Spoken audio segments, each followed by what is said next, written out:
शिवेन वचसा त्वा गिरिशाक्षा वदामसि यथा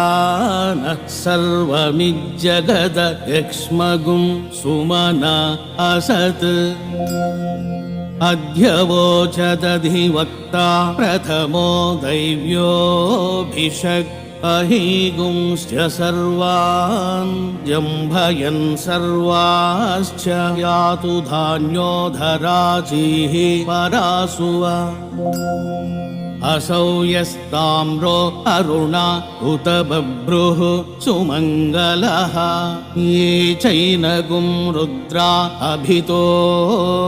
दिक्षु श्रिताः सहस्रशो वैशागुं हेडयीमहे असौव्यो वसर्पति नीलग्रीवो विलोहितः उत